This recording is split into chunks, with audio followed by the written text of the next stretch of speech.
14º capítulo. Os hóspedes. Agora, na casa nova, nós recebíamos mais visitas do que antes. Gostávamos de receber. Era sempre motivo de alegria e trabalho para minha mãe, que não reclamava. Uma das visitas que adorei foi do seu Totó. Apareceu em nossa casa montado num soberbo e lindo cavalo. Veio de Itaquera, cortando os campos até a nossa casa. Eu entendi como uma grande aventura e consideração. Nós o recebemos. Entrou em nossa casa, tomou água, café, conversou bastante, contou histórias, falou sobre seu cavalo, se despediu, me abraçou e foi embora. Chorei como estou chorando agora. Nunca mais tive notícias. Francisco Mastrobuono, depois de casado com tia Margarida, passou a ser o chamado tio Chico. Era uma pessoa querida de todos, muito simpático e educado. Para mim, de forma especial, foi um grande amigo. Foi o incentivador de meus estudos, além de grande colaborador. Um fato que contarei algumas páginas à frente.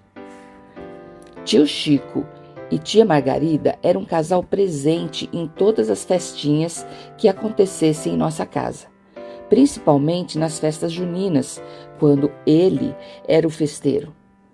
Houve um tempo em que o casal vinha para nossa casa todos os domingos à tarde. Ela aproveitava para livrar-se das crianças que brincavam com as de casa e ele saía para acompanhar as corridas do Jockey Clube paulistano. Muitas vezes perdia o horário de retorno e a coisa esquentava para o seu lado. Era um domingo. Minha mãe estava sentindo algumas dores e pressentiu que o neném poderia nascer naquela manhã. Meu pai mandou que eu fosse à casa da tia Margarida. Não existia telefone.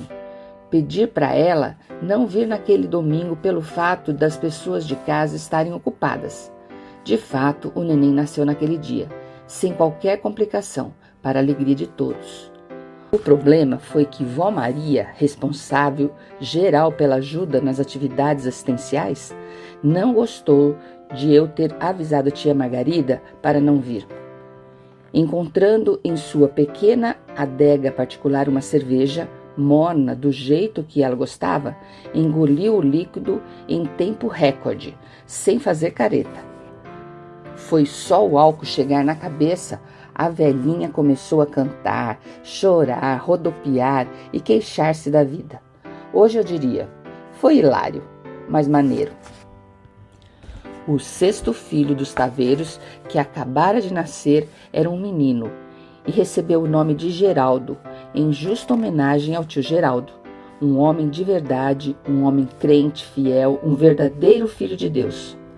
Passados alguns dias, semanas e meses, as coisas caíram na rotina e justamente nesta fase que percebemos a mudança que começava a acontecer. Nós estávamos crescendo. O Orlando começou a trabalhar, primeiro na pagadoria da Guarda Civil. Ainda usava calças curtas, mas minha mãe o deixava alinhado e ele saiu todo garboso para o trabalho no centro da cidade, na rua Barão de Limeira.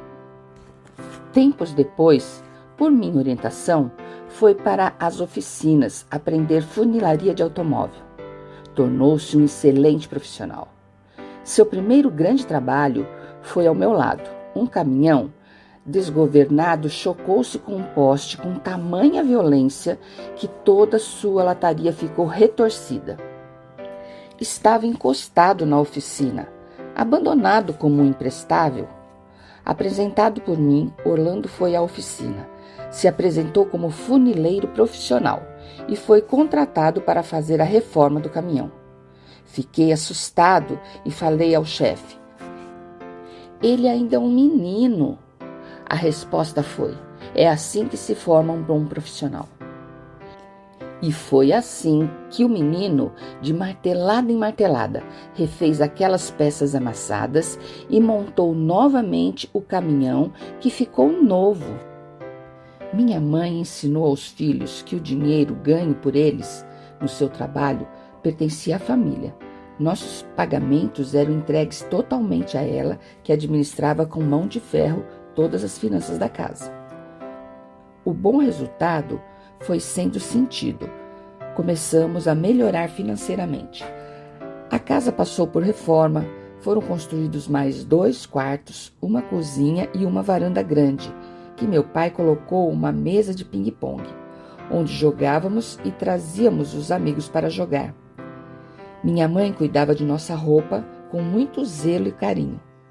No final de semana, quando saíamos para a igreja ou um passeio, nosso terno estava passado e nossa camisa branca de colarinho e punho engomados. Meu pai também merece ser lembrado por tudo o que foi. Lembro com orgulho de seus ensinamentos e estímulos. Sempre dizia que minha letra era bonita, que eu era inteligente e que conseguiria tudo que eu quisesse porque era capaz de aprender e a fazer. Muitas vezes, pessoas amigas me disseram: seu pai é um homem bom, honesto e trabalhador. Parabéns pelo pai que você tem. Os meninos também estavam crescendo. Luiz e Antônio formavam uma bela dupla. Brincavam sempre juntos. Lembro-me de pessoas afirmando que o Luizinho era o mais bonito da família. Ele era mesmo especial. Tinha uma carinha bonita, olhava para as pessoas com alegria e tombava um pouco a cabeça num gesto carinhoso. Uma vez, brincando na sala de casa, rodopiou e caiu sobre a perna, fraturando um dos ossos da canela. Luizinho passou uma temporada de perna engessada, brincando com o próprio gesso. Antônio, ou Toninho, como era chamado, era diferente. Brincava bastante com os irmãos e era sisudo. Cara fechada, acabou ganhando o apelido de português. Pode ter sido uma ligação com o futuro, quem sabe? De Semiramis tenho poucas lembranças de seu tempo de criança, embora nossa diferença de idade fosse pequena. Penso que foi pelo fato dela ser menina, mais protegida por minha mãe e meu pai. Ainda pelo fato de eu ser um moleque rueiro, enquanto pude, logo depois comecei a trabalhar fora, então saí a trabalho. Lembro-me dela quando já era mocinha, retraída e muito geniosa. Tinha um rosto lindo e era muito inteligente. Manteve mais contato, convivência com Geraldo e minha mãe. Chegou o tempo do interesse pelas garotas. Na igreja encontrávamos com muitas, só que aquelas que nos interessavam não queriam nada conosco. Começamos a frequentar o footing da Rua da Penha nas noites de sábado. Não deu certo. As garotas sempre estavam em duas e nós, eu e o Vicente, sempre escolhíamos a outra. Tudo aconteceu mais ou menos assim. O governo do estado criou o ginásio estadual Nossa Senhora da Penha, que funcionava no prédio do grupo escolar Santos Dumont.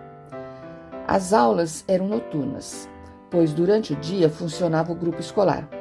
Eu já tinha arrumado um grupo de companheiros para fazer caça às bruxas. Uma noite, quando estávamos na sede do clube jogando ping-pong, o Agostinho, um rapaz do grupo, apresentou uma sugestão. Disse ele: vamos esperar a saída das meninas na porta do ginásio estadual? Tem cada garota bonita. Sugestão aceita sem protesto. Formamos um grupo de 6 rapazes e fomos para a porta do colégio. Chegamos cedo. A praça onde fica o colégio estava quase deserta.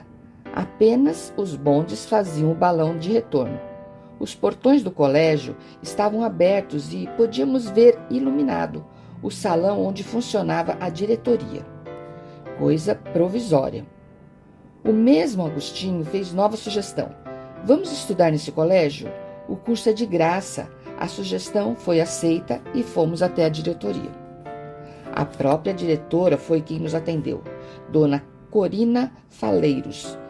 Teve a paciência de nos explicar o que era curso ginasial, quais as vantagens que teríamos em fazê-lo, os documentos que deveríamos juntar para a matrícula e, finalmente, nos indicou um livro, Admissão ao Ginásio.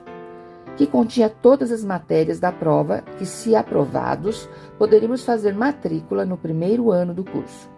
Agradecemos e saímos. Esquecemos da saída das meninas e fomos para casa, cheio de sonhos. Dona Corina fez brilhar o sol em nossa frente naquela noite. A partir da conversa com a diretora, comecei a enxergar um novo caminho de vida. Dos companheiros, apenas eu comprei o livro. Estudei e fui aprovado no exame de admissão.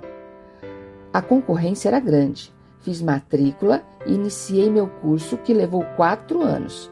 Recebi meu certificado de conclusão em 1954, ano do 4º centenário de São Paulo.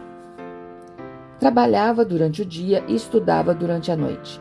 Vivia em 2 mundos diferentes.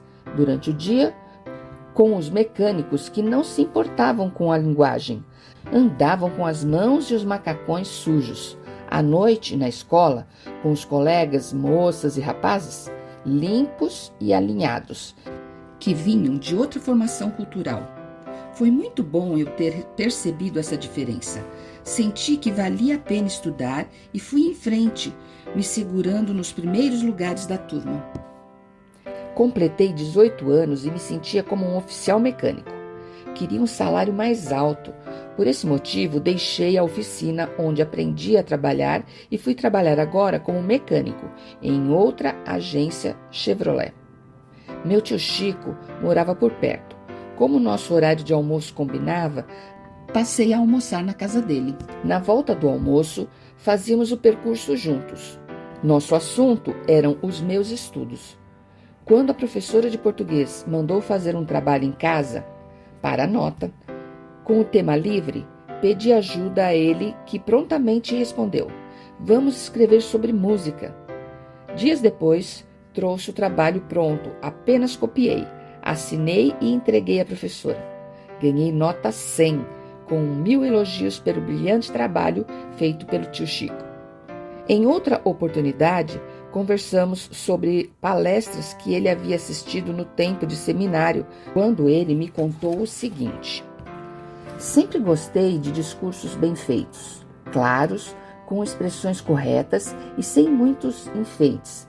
Mas o discurso que ouvi na semana passada, feito pelo bispo, foi lindo demais. Falou aos moços sobre os moços durante 1 hora. Na parte introdutória, saudou os presentes, um por um. Guardei essa conversa." Muitos anos depois, na formatura do meu curso de Direito, abriram um concurso para escolher o orador da turma. Éramos 7 candidatos. O salão nobre estava parcialmente ocupado pelos alunos. Para julgamento, formou-se uma banca composta por 5 pessoas. O diretor da faculdade e mais 4 autoridades da cidade que tinham ligações com o nosso curso. Na primeira parte, cada candidato deveria fazer um discurso de 10 minutos, lido e com um tema livre. Depois da apresentação de todos os candidatos, os jurados escolheram a mim e ao colega Padre Ivo, diretor do seminário existente na cidade.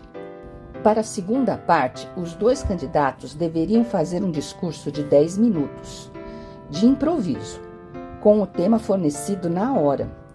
Fui o primeiro a discursar, assumi a tribuna, me deram o tema: a guerra no Vietnã. Segundos depois, soou o toque de tempo. Minha cabeça rodou e foi buscar informações do tio Chico sobre o discurso do bispo. Saudei a todos os presentes de forma tão exagerada que os deixei inquietos em seus assentos. Nos últimos minutos, falei das desgraças da guerra e, com veemência, falei que odiava guerras e não aceitava como ato humano a guerra no Vietnã.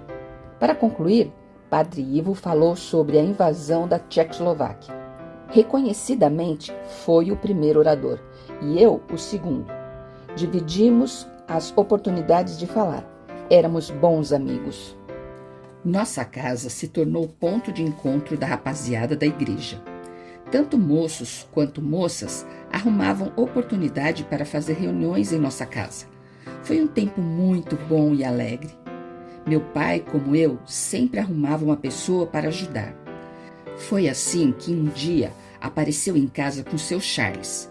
Era um engenheiro inglês que veio para o Brasil trabalhar na indústria da São Paulo Alpargatas, fazer um estudo sobre resistência da fibra do algodão. Seu Charles era um crente batista, pregador leigo e fanático. Acabou ficando morando em nossa casa. Tocava serpentina, levantava cedo, pegava seu instrumento e ia para o Largo da Concórdia tocar hinos. Cantava e pregava o evangelho ao ar livre, até a hora de ir para o trabalho. Fazia isso diariamente. Instalado em nossa casa, arrumou um auxiliar para o seu trabalho missionário, um mineiro pegajoso chamado Marinho. Ficou conhecido em nossa casa pelo nome de Seu Marinho. Agora eram 2 os hóspedes. Coitada da minha mãe, era uma grande carga de trabalho. De repente, seu Charles aparece com sua mulher, Dona Mercedes, e 2 filhos, sendo que o menor era uma menina de aproximadamente 2 anos. Avisou ainda que um 3º filho estava para chegar. Foi desocupado um quarto da casa para a família de pregadores. Seu Marinho foi alojado no porão da casa. Para os meninos, a coisa foi brincadeira. Era engraçadinho. A menina pedir café para a mãe. Ela dizia, "Mommy, give us coffee." E ficava repetindo e chorando até a mãe atender. Chegou o outro filho, um menino já grandinho, que também se instalou e ficou. Minha mãe foi ficando cansada e acabou adoecendo. Eu, Semíramis, Orlando e Vicente explodimos também. Chamamos os gringos e demos o ultimato. Desocupem o nosso beco imediatamente. Não queremos mais nenhum de vocês por aqui. Não gostaram muito da despedida, mas acabaram saindo. Ficou ainda o seu Marinho. Ele era mais pegajoso. Alguns meses depois, conseguimos expulsá-lo, também com a mesma gentileza. Agora, muitos anos depois, quando estou escrevendo a história e depois de ter visto tantos casos de espertalhões que aparecem nas igrejas, um deles recente, um casal com 2 filhos, ele dizia médico, ela psicóloga. Nos enganaram a ponto de montarmos um apartamento para o casal. E um irmão, que era médico, arrumou serviço para o vigarista num hospital. As lembranças me trouxeram uma dúvida. Será que não fomos ludibriados? Mesmo depois de termos enfrentado a história dos ingleses, continuamos a ajudar as pessoas. Por nossa casa passaram muitos. Vou citar alguns. O Grafir, o irmão Avelar, o Luiz, meu companheiro de oficina. Seu Pedro, para quem meu pai construiu 2 cômodos no fundo do quintal, que acabou sendo adaptado e usado como residência de algum dos filhos nas dificuldades que ocorriam após o casamento. Minha mãe enfrentou essa trabalheira toda com a dignidade de uma rainha, tudo sem deixar de olhar e dar assistência aos filhos e ao marido, que sempre foram tratados com amor e carinho especiais. Às vezes penso que fomos nós que não a tratamos com o amor e o carinho que ela merecia. Completei os 18 anos de idade e chegou a hora da apresentação para o serviço militar. Fui fazer meu alistamento no Exército, na 4ª CR, um quartel que ficava no Parque Dom Pedro. Quando foi chegando o tempo de me apresentar para a incorporação, fiquei sabendo pelos amigos que, se fosse para a aeronáutica, teria uma série de vantagens, como a de servir na capital, a chance de continuar estudando e possivelmente um salário mensal por ser desarranchado. Trabalhando na agência de automóveis, fui consertar o carro de um major médico da Força Aérea. Falei com ele, que com toda gentileza respondeu: "Vou tentar te ajudar." Numa folha de receituário, escreveu um bilhete e me entregou. A letra não era muito legível, mas dava para entender uma frase: "Se possível, servir na aeronáutica." Guardei o bilhete cheio de esperança. No dia da apresentação, fui ao quartel do Exército, conforme indicação do meu alistamento. A fila era quilométrica. Mesmo tendo chegado de madrugada, andava bem devagar e comecei a conversar com os colegas vizinhos. Acabei contando do bilhete que tinha em poder. Organizando a fila tinha um soldado, armado de fuzil, que passava de um lado para o outro. Quando passou por nós, meu vizinho de fila o chamou e falou do meu bilhete. O soldado parou, se inteirou bem do que se tratava e depois me perguntou: quanto eu ganho se resolver seu problema? Como não tinha nada, fiquei sem resposta. Ele me encarou como se estivesse dizendo: o assunto terminou por aqui. Deu um tapinha no meu ombro e saiu. 3 horas depois, quando estava chegando minha vez de ser atendido, o soldado passou e me fez um sinal de positivo. Na minha vez, entrei na sala. Havia uma mesa grande com alguns papéis por cima. Assentado em cadeira de respaldar alto, um senhor de cabelos embranquecidos, um general do exército. Soube depois. Nesta hora, entrou alguém na sala, pela minha retaguarda, e parou diante do general. De forma ríspida, com um choque violento de calcanhares, ficando numa posição estanque, a posição de sentido. Fez sua apresentação ao general. Ao terminar, recebeu a ordem de descansar e falar a que vinha. O soldado me apresentou como seu amigo, de quem já lhe havia falado, que estava querendo fazer o serviço militar na aeronáutica. O general me olhou com simpatia e perguntou: você é mecânico e especialista em automóveis com transmissão automática? Sim, senhor, afirmei. Olhou para o bilhete que tinha em mãos, fez outro bilhete, chancelou e me entregou, dizendo: apresente na aeronáutica no dia da sua incorporação. Saímos da sala, o soldado me acompanhou até certo ponto e parou. Estendeu a mão para se despedir sem dizer uma palavra. Procurei meus bolsos e retirei tudo o que tinha. Só havia moedas. Retirei algumas para pagar o bonde na volta para casa e as demais entreguei ao rapaz, que ao recebê-las disse: valeu. Apenas agradeci e fomos cada qual para o seu lado. Em maio de 1952, fui incorporado na Força Aérea para fazer o serviço militar. Fui designado para servir no quartel-general da Aeronáutica como soldado. Depois das instruções, fui trabalhar nas oficinas. Não cometi qualquer falta que pudesse manchar o nome Taveiros, como era chamado, até o dia de minha baixa, em 5 de maio de 1953. Anos depois, o Orlando foi para o mesmo quartel e encontrou chefes que me conheceram e falaram a ele dos meus tempos. Também o Luiz fez a mesma caminhada e foi para o mesmo quartel. O Antônio não era mecânico, serviu na Força Aérea, mas na base de Cumbica. Com orgulho falamos: somos cidadãos brasileiros reservistas de primeira categoria. Os meninos já estavam crescidos e trabalhando. Luiz aprendeu mecânica comigo e mais tarde acabou trabalhando como supervisor de montagens na fábrica da Volkswagen. O Antônio nunca foi muito interessado em mecânica. Foi trabalhar no comércio depois de uma pequena temporada em oficinas. Os dois eram meus bons amigos e me ajudaram muito quando comprei um carro velho e fui trabalhar como motorista de táxi em São Paulo. Muitas vezes desmontamos o carro no meio da rua para fazer os consertos. Certo dia, quando montávamos uma peça ruim de encaixar, me descuidei e prendi os dedos do ajudante, Toninho, que quase chorou de dor. Desculpei-me pelo acidente. Minha mãe tinha um método prático para fazer com que todos gostassem de trabalhar. Uma correia. Quando algum dos rapazes fazia corpo mole ou perdesse o emprego por algum motivo, recebia o seguinte tratamento: ficava em casa no primeiro dia, de papo pro ar. No segundo dia, recebia um ultimato: amanhã procurar emprego.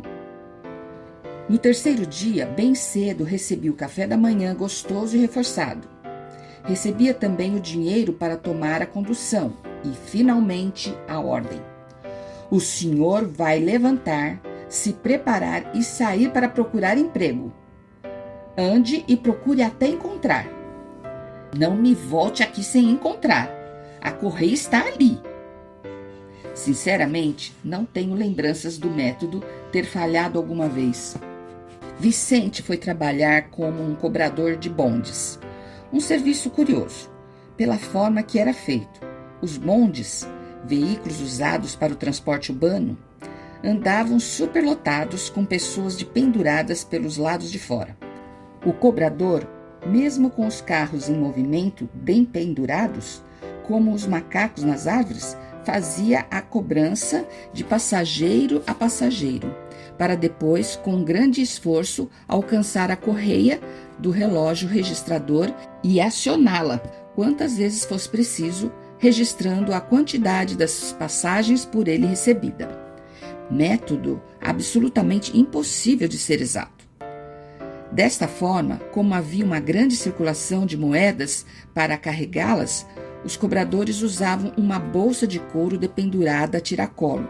Na prestação de contas, ao final do dia, sobravam sempre uns bons números de moedas para o cobrador. Entre o povo ouvia-se uma piada. Din-din, 2 para Light, 1 para mim. O Vicente, bom amigo que era, deixava eu ajudar a gastar as moedas que sobravam.